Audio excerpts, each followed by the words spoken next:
जय हिंद दोस्तों, मैं कुणाल आपका स्वागत करता हूँ। ये मेरे प्राचीन इतिहास के सीरीज का चौथा वीडियो है और सिंधु घाटी सभ्यता का दूसरा भाग है। सिंधु घाटी सभ्यता के पहले भाग में सिंधु घाटी सभ्यता के समय काल का अध्ययन किया था। ठीक है, इसके बाद हम लोगों ने सिंधु घाटी सभ्यता के नामकरण के संबंध में अध्ययन किया था। उसके बाद इसके उद्भव के संबंध में अध्ययन किया था। उसके बाद इसके भौगोलिक विस्तार के संबंध में अध्ययन किया था। ठीक है, भौगोलिक विस्तार के संबंध में अध्ययन किया था। और आज हम लोग इसके दूसरे भाग में इसके समाज, धर्म, कला, संस्कृति के पक्षों का अध्ययन करेंगे, क्योंकि इतिहास पढ़ने का मतलब होता है कि हम समय को पढ़ रहे होते हैं। यानी कि किसी खास समय में समाज कैसा है, धर्म कैसा रहा है, कला, संस्कृति और राजनीति कैसी रही है, इसके संबंध में हम लोग अध्ययन करते हैं और यही इतिहास कहलाता है। ठीक है, तो आज इसके संबंध में हम लोग अध्ययन करेंगे, लेकिन आगे बढ़ने से पहले एक बार फिर से हम लोग थोड़ा सा रिवीजन कर लेते हैं। हम लोगों ने इतिहास की शुरुआत हम लोगों ने मिस्र की सभ्यता से की थी। मिस्र की सभ्यता से की थी और इसका समय काल रहा है अपना 3500 BC। इसको माइंड में रखिएगा। उसके बाद हम लोगों ने मेसोपोटामिया की सभ्यता का अध्ययन किया था। मेसोपोटामिया की सभ्यता, जिसका समय काल 3200 BC रहा है। और अब हम लोग सिंधु घाटी सभ्यता का अध्ययन कर रहे हैं। सिंधु घाटी की सभ्यता, ठीक है, और इसका समय काल रहा है 2300 से लेकर 1750 BC। ठीक है, और अब हम लोग इतिहास के कालखंड में हम लोग 1750 तक पहुंच गए हैं, 1750 BC तक पहुंच गए हैं। ठीक है, तो आप लोग थोड़ा सा इसको मैप पर भी देख लीजिए एक बार। ये 3D मैप है और ये रहा अपना ये वाला पार्ट, मिस्र वाला पार्ट, और यहीं पर नील नदी घाटी की सभ्यता या मिस्र की सभ्यता का विकास हुआ था। ठीक है, यहाँ पर इराक है और यहाँ पर मेसोपोटामिया की सभ्यता विकसित हुई थी। और ये अपना भारत वाला पार्ट है, भारत, पाकिस्तान और अफगानिस्तान। और यहाँ पर सिंधु घाटी सभ्यता का विकास हुआ था। ठीक है, तो इन तीनों सभ्यताओं में आपस में प्रत्यक्ष या अप्रत्यक्ष रूप से संबंध रहा है। ठीक है, तो आइए हम लोग सिंधु घाटी सभ्यता का दूसरे पार्ट को अध्ययन करते हैं। और हम जानते हैं कि सिंधु घाटी की सभ्यता नगरीय सभ्यता थी, नगरीय संस्कृति थी। तो इस नगरीय संस्कृति का क्या क्या विशेषता है उसको थोड़ा सा हम लोग समझते हैं। ठीक है, तो इस नगरीय सभ्यता को हम समझते हैं कि इसकी मुख्य विशेषताओं में देखें कि नगर के एक भाग में एक ऊंचे चबूतरे पर दुर्ग का निर्माण किया गया था। ये जो दुर्ग था सामुदायिक, धार्मिक एवं प्रशासनिक केंद्र हुआ करता था। मोहनजोदड़ो और हड़प्पा, कालीबंगा में कुछ विशेषता एक जैसी पाई गई है। इसी इसी के बारे में हम लोग बात कर रहे हैं कि मोहनजोदड़ो, हड़प्पा, कालीबंगा में कुछ विशेषता एक जैसी पाई गई है। जैसे कि नगर के एक भाग में ऊंचे चबूतरे पर एक किला या दुर्ग बनाया जाता था। क्या बनाया जाता था? एक किला या दुर्ग बनाया जाता था। देखिए, एक किला या दुर्ग बनाया जाता था। ठीक है, और इस दुर्ग को चारों तरफ से दीवार से घेर दिया जाता था। और दीवार से घेरने के लिए इस दीवार को ईंटों का प्रयोग किया जाता था। देखिए, चारों तरफ से घिरा हुआ है ना दीवार से, तो इस दीवार को घेरने के लिए ईंटों का प्रयोग किया जाता था। और ईंटों के संबंध में कहा जाता है कि ईंटों की कुछ विशेषता होती थी। ईंटों की क्या विशेषता थी? तो इसकी लंबाई अनुपात चौड़ाई और अनुपात मोटाई। देखेंगे तो इसकी लंबाई, चौड़ाई और मोटाई का अनुपात 4:2:1 है। यानी कि लंबाई 4, 2, लंबाई 4, चौड़ाई 2 और मोटाई 1, इस अनुपात में रहा करते थे। इसको माइंड में रखिएगा, 4:2:1। ठीक है, उसके बाद हम लोग देखते हैं कि ये जो नगर था, ये जो हमने बताया था कि ऊंचे चबूतरे वाले हिस्से में, ये दुर्ग के ऊंचे चबूतरे वाले में, इसमें देखिए ऊंचे चबूतरे वाले हिस्से में उच्च वर्ग के लोग रहा करते थे। कौन से वर्ग के लोग रहा करते थे? उच्च वर्ग के लोग रहा करते थे। संभवतः यहाँ पर व्यापारी व्यापारी वर्ग या पुरोहित वर्ग रहा करता था। कौन सा वर्ग? पुरोहित वर्ग रहा करता था। अगर बात करें तो नीचे वाले चबूतरे में निम्न वर्ग के लोग रहा करते थे, जिसमें मजदूर आते हैं, किसान आते हैं। ठीक है, ये थोड़ा सा नगर का बनावट मैंने आपको बता दिया है। ठीक है, तो पूर्वी भाग में कौन रहते थे, पश्चिमी भाग में कौन रहते थे, ऊंचे वाले भाग में कौन रहते थे, नीचे वाले भाग में कौन रहते थे, आपको समझ में आ गया? तो पूर्वी भाग जो था निचला भाग था, ये वाला। ठीक है, और जो पश्चिमी भाग था ऊपरी भाग था। जो कि ऊपरी ऊपरी ऊपर के लोग रहा करते थे, यानी कि उच्च वर्ग के लोग रहा करते थे। इसको थोड़ा सा माइंड में रखिएगा, ये बड़ा ही इंपॉर्टेंट है। उसके बाद भवन निर्माण में पक्की ईंटों का प्रयोग किया जाता था। ठीक है, भवन निर्माण में पक्की ईंटों का प्रयोग किया जाता था। समान आकार या आयताकार हुआ करते थे। समान आकार यानी कि एक निश्चित अनुपात में हुआ करते थे, 4:2:1 में। और ये जो ईंटें होती थी आयताकार होती थी। ठीक है, उसके बाद कच्ची ईंटों को भी मकान मिले हैं। पक्की ईंटों के साथ साथ कच्ची ईंटों के भी मकान हमें दिखाई देते हैं। उसके बाद इस सभ्यता का एक सबसे शानदार चीज है इसकी, जो शहर था वो ग्रिड पैटर्न पर आधारित था। ग्रिड पैटर्न आप देख लीजिए, ग्रिड पैटर्न पर आधारित था। देख लीजिए ये सारा चीज, ये सब ग्रिड का उदाहरण है।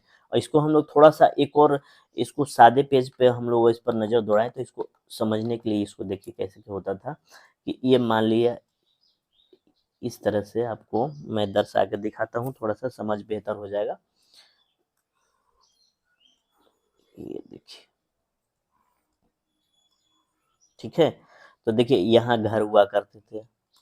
ठीक है, फिर ये घर हुआ करते थे, ये घर हुआ करते थे, ये घर, फिर सड़क, ये घर, फिर सड़क, ये घर। तो ये देखिए चेस बोर्ड की तरह आपको नजर आएगा। ठीक है ना, चेस बोर्ड की तरह नजर आएगा। और जो सड़कें होती थी ये समकोण पे एक दूसरे को काटती थी। ठीक है, सड़कें क्या करती थी, समकोण पे काटती थी। और ये जो जो पूरा का पूरा नगर योजना योजना था, टाउन प्लानिंग थी, ये ग्रिड पद्धति पे आधारित थी। ग्रिड का मतलब समझ में आया, पहले घर, फिर सड़क, फिर घर, फिर सड़क। ठीक है, इसको थोड़ा सा दिमाग में रखिएगा और इसको प्रैक्टिकल रूप में देखिएगा तो इस तरह से आपको नजर आएगा। तो ये देखिए, ये रहा आपका, सड़कें एक दूसरे को समकोण पे काट रही है।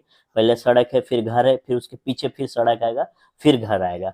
ठीक है, ये देखिए सारा का सारा ग्रिड पैटर्न पे है, सड़क, घर, फिर सड़क आ जाएगा इस ओर। ठीक है, तो ये पूरा का पूरा एक चेस बोर्ड प्रणाली पर ये शहर बसा हुआ था। और सड़कें किस ओर काटती थी, सड़कें एक दूसरे को समकोण पे 90 डिग्री पर काटती थी। इसको थोड़ा सा देखिए, देख रहे हैं, चारों तरफ से आ रही है सड़कें और 90 डिग्री पे एक दूसरे को काट रही है। उसके बाद जो इसमें देखेंगे कि जो मुख्य सड़क होती थी वो चौड़ी होती थी। मुख्य सड़क कैसी होती थी, चौड़ी होती थी, चौड़ी होती थी। और जो गली की सड़कें होती थी पतली होती थी, जो आज भी हमें दिखाई देता है। और इसके और घर के जो दरवाजे थे अक्सर देखेंगे कि पतली सड़क की ओर, यानी कि गली की सड़क की ओर खुलती थी। लेकिन जो एक लोथल है, हम लोगों ने गुजरात में पढ़ा था, लोथल था जो कि भोगवा नदी के किनारे था, उसमें जो जो मकान थे उसके दरवाजे मुख्य सड़क की ओर खुलते थे। ये छोटे छोटे फैक्ट हैं, आप लोग थोड़ा ध्यान रखिएगा। और पानी के लिए हर घर में क्या होता था, कुआं हुआ करता था। और उस पानी का निकासी के लिए नली का व्यवस्था था। किस चीज का, नली का व्यवस्था किया जाता था। पानी को निकालने के लिए किस चीज का व्यवस्था किया जाता था, नली की व्यवस्था की जाती थी। इस तरह से छोटी छोटी नालियों का व्यवस्था किया जाता था। और ये जो नालियाँ होती थी क्या होती थी, मान लिया कि जैसे कि ये मान लिया घर है। ठीक है, इससे एक पतली सी नाली निकली और ये नाली क्या होती थी कि मुख्य सड़क से जाकर मिल जाती थी। मुख्य सड़क की नालियों से जाकर मिल जाती थी। उसके बाद ये मुख्य सड़क के नालियों के बाद एक शहर के कोने में एक हौज हुआ करता था। क्या होता था, हौज। हौज, ये जो पानी था यहाँ पहुंचता था हौज के पास, और इसमें जितनी भी गंदगियाँ थी यहाँ पर आकर इकट्ठा हो जाती थी। ठीक है, और जो शेष पानी था शहर के बाहर निकल जाता था। तो देखिए, देख रहे हैं कि जो नालियाँ हैं कितनी सुव्यवस्थित थी, जो आज भी हमारे यहाँ नहीं है बड़े बड़े शहरों में, दिल्ली मुंबई में, जिससे आप बाढ़ की स्थिति का सामना हम लोग करते हुए नजर आते हैं। ठीक है, उसके बाद हम लोग देखेंगे कि कुछ शहरों में नालियाँ जो थी लकड़ी के भी थी। तो वो शहर कौन था, धौलावीरा। इसको याद रखिएगा, धौलावीरा। हालांकि इसके संबंध में हम लोगों ने डिटेल अध्ययन पीछे कर चुके हैं। ठीक है, और हर घर में शौचालय की व्यवस्था भी मौजूद थी। उसके अलावा इसके नगरीय स्वरूप में हम देखेंगे कि सामूहिक भवन हुआ करते थे। कुछ भवनें क्या होती थी, सामूहिक भवन हुआ करती थी, जहाँ के पूरे समाज और गांव के लोगों के लिए ये बनाई जाती थी। और हम लोगों ने पिछले वाले स्लाइड में, यानी कि पिछले वाले ये भाग में, पार्ट 1 में, सिंधु घाटी सभ्यता के भाग में हम लोगों ने स्नानागार के संबंध में अध्ययन किया था कि मोहनजोदड़ो में ग्रेट बाथ था, स्नानागार था। ठीक है, उसके बाद अन्नागार के संबंध में भी और सभागार के संबंध में भी अध्ययन किया था। तो ये जो शहर, ये सिंधु घाटी सभ्यता थी, एक नगरीय संस्कृति थी। क्यों थी आप लोग समझ लिए ना। तो यहाँ पर जो नगर था वेल प्लान तरीके से बनाया गया था, क्योंकि इसमें सामूहिक अन्न भंडार भी था, ठीक है। उसके बाद भवन निर्माण सुव्यवस्थित थे, ड्रेनेज प्रणाली थी, ठीक है। उसके बाद जो सड़कें थी, चौड़ी सड़कें थी, खुले मकान थे, सड़कें संकोड़ पे काटती थी, विशाल स्नानागार थे, सामूहिक स्नानागार, ठीक है। उसके बाद हम लोग देखे थे कि भवन निर्माण पक्की ईंटों का प्रयोग किया जाता था। भवन निर्माण में पक्की ईंटों का प्रयोग किया जाता था। 4:2:1 में ईंटों का आकार होता था। ये समान आकार के होते थे और आयताकार हुआ करते थे। इसके अलावा कच्ची ईंटों के भी यहाँ मकान मिले हुए हैं, तथा इसके साथ साथ तरासे हुए पत्थर के मकान के परमार नहीं मिले हैं। इसको थोड़ा सा ध्यान रखिएगा। तो ये रहा अपना नगरीय व्यवस्था सिंधु घाटी सभ्यता का। अब थोड़ा सा हम लोग नजर दौड़ाएंगे कि सामाजिक संरचना कैसी थी सिंधु घाटी सभ्यता की। ये एक नगरीय सभ्यता थी। हम लोगों ने जाना है कि एक नगरीय सभ्यता थी, लेकिन खास करके ये विभेदकारी थी। किस तरह की विभेदकारी थी? तो वर्ग विभेदकारी थी, न कि वर्ण विभेदकारी। यहाँ पर वर्ग विभाजन मौजूद था, वर्ण विभाजन नहीं था। वर्ण विभाजन नहीं था, ठीक है। वर्ण विभाजन नहीं था, इसको थोड़ा सा दिमाग में रखिएगा। यहाँ कैसा था? वर्ग विभाजन था, ठीक है। यानी कि वर्गों में विभाजन था। जो समाज था वर्ग में विभाजित था। वो वर्ग कैसा था? धनी वर्ग और गरीब वर्ग, ठीक है ना। धनी और गरीब वर्ग में विभाजित था, वर्ण में विभाजित नहीं था। इसको थोड़ा सा दिमाग में रखिएगा, क्योंकि ये थोड़ा सा आगे चल के यही जो वर्ग विभाजन था आगे चल के वर्ण विभाजन में कन्वर्ट होते हुए हमें नजर आएगा। ऊंचे स्थान पर कई कमरों वाले मकान रहते थे। जो ऊंचे वर्ग के लोग रहते थे, ऊंचे स्थान पर कई कमरों वाले मकान में रहते थे, और निम्न स्थान पर निम्न वर्ग के लोग रहा करते थे। हम लोगों ने पिछले वाले स्लाइड में पढ़ा था। विभेदकारी वर्ग विभाजन था, ठीक है। अगर बात करें तो यहाँ की जनसंख्या 3 वर्गों में विभाजित थी। इसको थोड़ा सा ध्यान रखिएगा। स्वामी या ऊंचे वर्ग के लोग, इसमें व्यापारी या और धर्म के प्रमुख लोग आया करते थे। दूसरा, स्वतंत्र कारीगर वर्ग, इसमें दस्तकारी कला वाले लोग रहते थे। और दास वर्ग, इसमें नौकर, श्रमिक और मजदूर वर्ग आते थे। और चौथे वर्ग को लेकर सस्पेंस है। ये योद्धा वर्ग जो है था, कुछ लोग इसके अस्तित्व को मानते हैं, कुछ लोग इसके अस्तित्व को नहीं मानते हैं। अगर एग्जाम में पूछा जाता है तो इसको सीधे सीधे सीधे तौर पे आप लोग नकार दीजिएगा कि ये नहीं थे, ठीक है। इसको थोड़ा सा ध्यान रखिएगा। कुछ लोग इसके अस्तित्व को मानते हैं, कुछ लोग इसको नहीं मानते हैं। एग्जाम में इसको रिजेक्ट आप कर सकते हैं। इसके अलावा बात करें तो यहाँ मातृसत्तात्मक था। कैसा था? मातृसत्तात्मक समाज था, यानी कि परिवार में माता का सम्मानजनक स्थान था। उसके बाद देवी पूजा का विधान था, क्योंकि मूर्ति में हम लोग डांसिंग गर्ल एक देखेंगे, डांसिंग गर्ल, ठीक है। ये मैं कल वाले स्लाइड में बताऊंगा, कल तीसरे पार्ट में बताऊंगा। सारे फोटोज को एक साथ ला कर रखूंगा। जैसे कि पिछले वाले स्लाइड भाग 1 में हम लोगों ने एक फोटो का ग्रुप एल्बम आपके सामने प्रस्तुत किया था, ताकि आपका जो सोच है प्रैक्टिकल हो जाए। तो उसी तरह पार्ट 3 में कुछ फोटोज में इकट्ठा करके आपको दिखाऊंगा। तो हम जानते हैं कि ये जो समाज था मातृसत्तात्मक था, हालांकि पिता का भी योगदान था।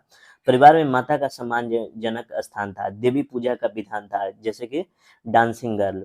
उसके बाद सांप की पूजा का प्रमाण मिला है, ठीक है। और इसके बाद एक चीज और जानते हैं कि माता से अन्न निकलता हुआ दिखाई जाता है। माता के गर्भ से अन्न निकलता हुआ हमें नजर आएगा, जो कि उर्वरता का प्रतीक हमें दिखाई देता है, ठीक है। ये वर्ग आगे चलकर वर्ण रूप ले लिया। हमने बताया कि ये 3 वर्गों में विभाजित था, चौथा का अस्तित्व हम लोग संदेहास्पद है।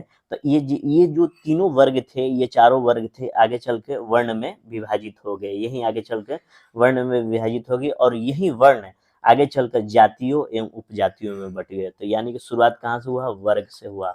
वर्ग के बाद वर्ण हुआ, और उसके बाद जाति और उपजाति में ये विभाजित होता चला गया अपना भारतीय समाज, ठीक है। इसको थोड़ा सा, इस क्रम को माइंड में रखिएगा। आज भी हम देखते हैं कि भारत में वर्ण एवं वर्ग विभाजन के बीच कहीं ना कहीं सिंधु घाटी सभ्यता में ही हमें दिखाई देता है। आज भी हम देखेंगे कि देवी एवं शर्म की पूजा की जाती है। ये भी सिंधु घाटी सभ्यता के मातृसत्तात्मक पूजा के विधान से ही आया हुआ है। एक मान्यता है कि सिंधु घाटी सभ्यता नष्ट हो गई या दूसरी सभ्यता द्वारा नष्ट कर दी गई। इसकी निरंतरता के प्रमाण नहीं मिले, परंतु वैदिक काल में आज तक बहुत सी परंपराएं सिंधु घाटी सभ्यता की थी। ऐसा प्रमाण नहीं मिला है कि ये दूसरी सभ्यता में कन्वर्ट हो गया है। ठीक है, इसको और भी थोड़ा सा डिटेल में समझेंगे आगे चल के। लेकिन बहुत सारे वैदिक काल, इसके बाद वाले चैप्टर सिंधु घाटी सभ्यता के बाद वैदिक काल का अध्ययन करेंगे, जिसका समय काल 1500 से लेकर 1500 बीसी से लेकर 600 बीसी के बीच में रहा। तो इस दौरान भी सिंधु घाटी सभ्यता के बहुत सारे मूल्यों को ढोया जाए, माने बहुत सारे मूल्यों को हम लोग देखते हैं इस काल में। वैदिक काल में आज तक बहुत सी परंपराएं सिंधु घाटी सभ्यता की थी, जो इस सभ्यता का सर्वोच्चता को दिखाता है। ठीक है ना, सिंधु घाटी की सर्वोच्चता को दिखाता है। ठीक है, उसके बाद हम लोग देखते हैं सिंधु घाटी सभ्यता की राजनीतिक संरचना कैसी थी। ये सभ्यता अपने आप में अति रूढ़िवादी रही है। अपने संपूर्ण इतिहास काल में इसकी नगर योजना, माप तौल प्रणाली एवं लिपि आदि अपरिवर्तित रही है, इसलिए यह अति रूढ़िवादी रही है। उसके बाद हम देखेंगे कि यहाँ महलनुमा भवन का प्रमाण नहीं मिला है। एक जैसे मकान मिले हैं, केवल महलनुमा भवन का प्रमाण नहीं मिले हैं। इसलिए हम कह सकते हैं कि राजा जैसा कोई अलग शासक नहीं था। राजा के स्थान पर पुरोहित हुआ करते थे। पुरोहित वर्ग का वर्चस्व होता था, जिनका समाज के सभी क्षेत्रों में अपना वर्चस्व हासिल था। उसके बाद यहाँ के धर्म के संबंध में नजर दौड़ाए तो इस सभ्यता के लोगों के जीवन पर धर्म का काफी प्रभाव था। ठीक है, और सिंधु लोगों की धार्मिक आस्था मूलतः उर्वरता के पंथ पर थी। वे मातृ देवी, प्रकृति देवी एवं शिव के विभिन्न रूपों की पूजा किया करते थे। इनमें मातृ देवी सर्वाधिक लोकप्रिय थी, बाद में उनका स्थान शिव ने ले लिया। ठीक है, मातृ देवी की ये पूजा किया करते थे। सिंधु लोगों का विश्वास था कि बलि द्वारा भूमि की उर्वरता बढ़ाई जा सकती है। ठीक है, इसको भी थोड़ा ध्यान रखिएगा। उसके बाद कई मोहरों पर एक देवता का चिन्ह है, जिसके सिर पर सिंह है, वो मिला हुआ है। यह योगी की मुद्रा में बैठा हुआ है तथा बकरी, इसको याद रखिए, बकरी, हाथी, शेर एवं मृग से घिरा हुआ है। योगी की मुद्रा किन किन जानवरों से घिरा हुआ है? बकरी, हाथी, शेर और मृग। ये क्वेश्चन पूछा जा चुका है, इसको माइंड में रखिएगा। ये योगी की मुद्रा में बैठा हुआ तथा बकरी, हाथी, शेर और मृग से घिरा हुआ है। इसे पशुपति माना जा रहा है। तो पशुपति किन किन जानवरों से घिरे हुए हैं भाई? बकरी, हाथी, शेर और मृग से। कुछ मोहरों पर चक्र एवं स्वास्तिक के चित्र भी मिले हैं। ये देखिए, स्वास्तिक के चित्र भी मिले हैं। तो सिंधु घाटी सभ्यता के मुख्य योगदानों में स्वास्तिक का चित्र भी प्रमुख है। ठीक है, उसके बाद पवित्र स्नानागार पाया जाना कर्मकांड में उनके विश्वास की ओर इंगित करता है, कि यानी कि पवित्र स्नानागार में पहले स्नान करना है, उसके बाद विधि विधान के अनुसार पूजा करना है या कर्मकांड करना है। ये उनके कर्मकांड की ओर इंगित कर रहा है। उसके बाद कालीबंगा अन्य स्थानों पर अग्नि वेदियों का पाया जाना बलि पूजा की ओर इंगित करता है।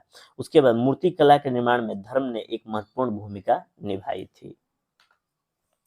उसके बाद देखेंगे कुछ ऐसे भवन मिले जिन्हें इतिहासकार मंदिर कहते हैं। कुछ ऐसे भवन मिले हैं जिन्हें इतिहासकार क्या कहते हैं? मंदिर कहते हैं। किंतु मंदिर होने का प्रमाण था शिव भगवान के कारण। ये हम लोग देखते हैं शिव भगवान की यहाँ पर पूजा होती है, मंदिर होने का प्रमाण था। शिव को महायोगी भी कहा जाता है। ठीक है, धार्मिक पर्व की मान्यता थी, जैसे अग्नि वेदिया और बलि प्रथा। मदर गॉडेस, ठीक है, मदर गॉडेस का प्रथा था। मदर गॉडेस यानी मातृ देवी की पूजा हुआ करती थी।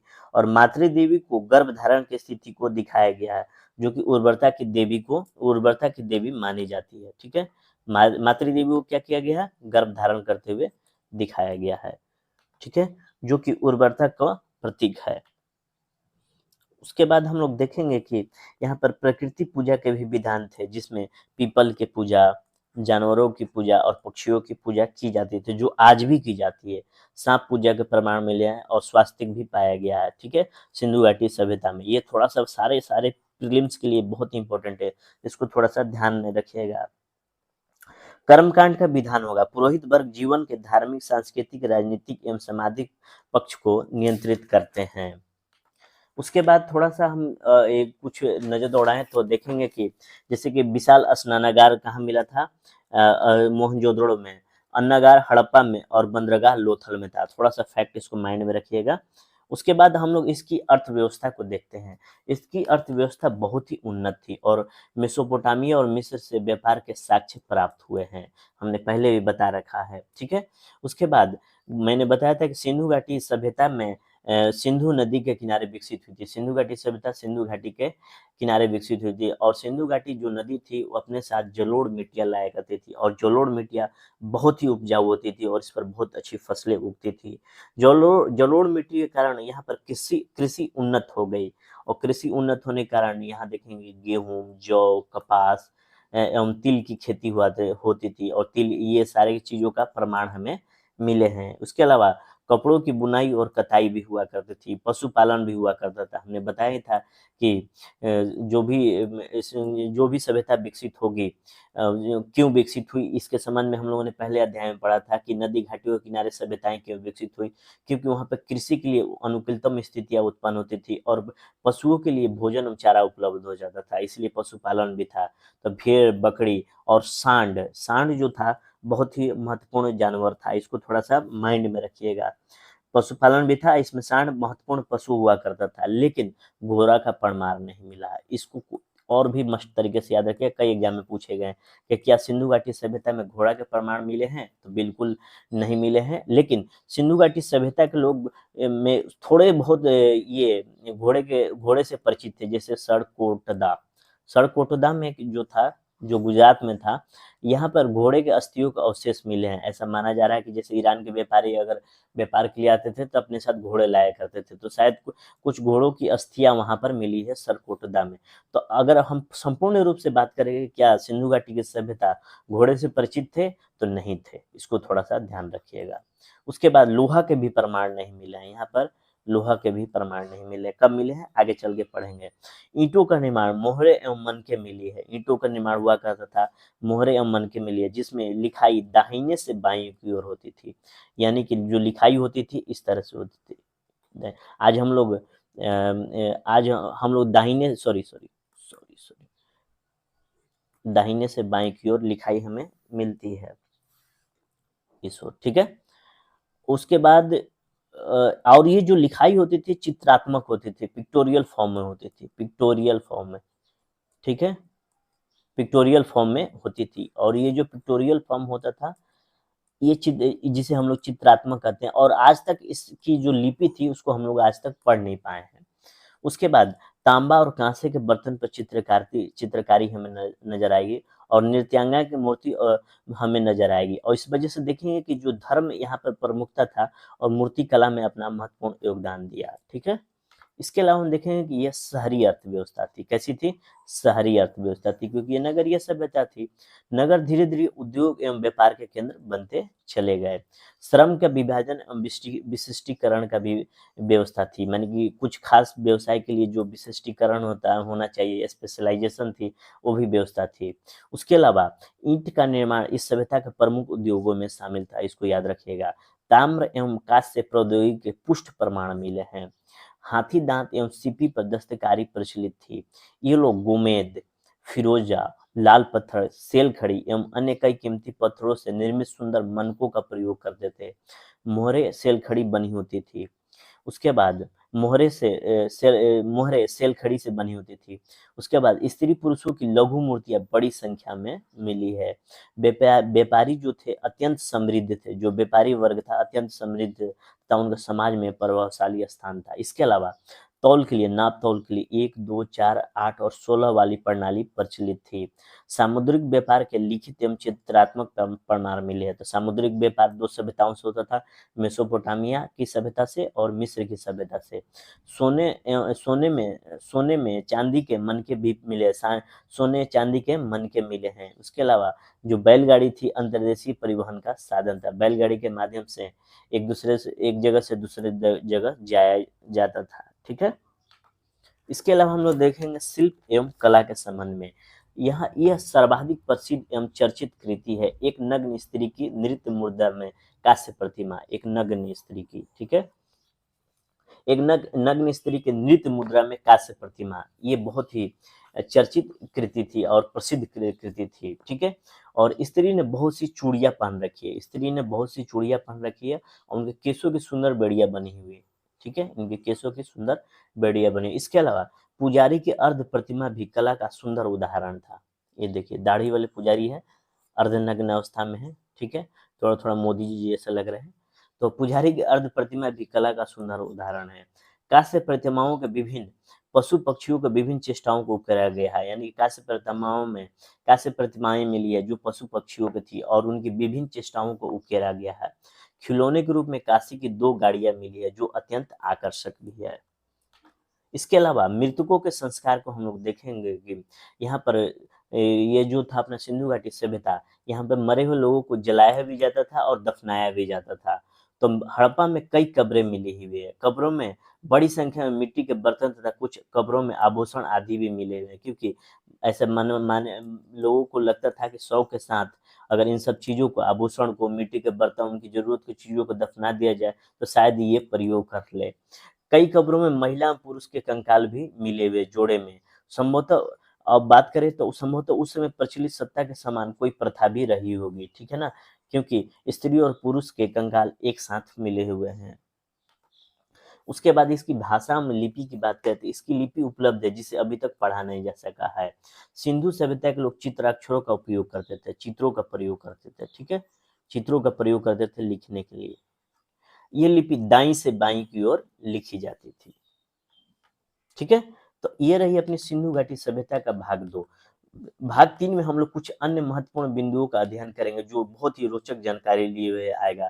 तो इसका खुलासा भाग 3 में होगा, आप लोग उसका इंतजार करिए। उसके अलावा हम लोग देखेंगे कि सिंधु घाटी सभ्यता का अवसान कैसे हुआ, उसका खात्मा कैसे हुआ, इसके पीछे अलग-अलग मिथ हैं, अलग-अलग थ्योरियाँ हैं, उसको जानने का प्रयास करेंगे। तो ये अपना पार्ट 2 रहा जिसके अंतर्गत हम लोगों ने सिंधु घाटी सभ्यता का नगर योजना का अध्ययन किया था कि ये नगरीय संस्कृति थी तो इसकी विशेषता क्या-क्या थी। इसके अलावा हम लोगों ने इसकी सामाजिक संरचना का अध्ययन किया, इसकी राजनीतिक संरचना, इसके अलावा धर्म, उसके बाद हम लोगों ने इसका अर्थव्यवस्था के संबंध में अध्ययन किया था। इसके बाद शिल्प एवं कला के संबंध में जानकारियाँ प्राप्त की थी एवं इसके मृतकों के संस्कार और अंत में भाषा एवं लिपि के संबंध में अध्ययन किया था। तो ये रहा अपना सिंधु घाटी सभ्यता का भाग 2। भाग 3 कल हम लोग इसका आपके सामने मैं प्रस्तुत करने वाला हूँ, जिसमें सिंधु घाटी सभ्यता का अंत कैसे हुआ या इसका दूसरे रूप में रूपांतरण हुआ, इसको हम लोग जानेंगे कि कैसे हुआ है, क्यों हुआ है और ये जो सिंधु घाटी सभ्यता का 1750 बीसी में अंत होता है और अपने वैदिक काल का 1500 बीसी में शुरुआत होता है। तो इन 250 सालों का इतिहास कहाँ रहा है, इसको समझने का भी प्रयास करेंगे, ठीक है? तो आज भर के लिए हम लोग इतना ही रखते हैं। आज भर के लिए इतना ही। आपके सहयोग के लिए धन्यवाद। नमस्कार, जय हिंद।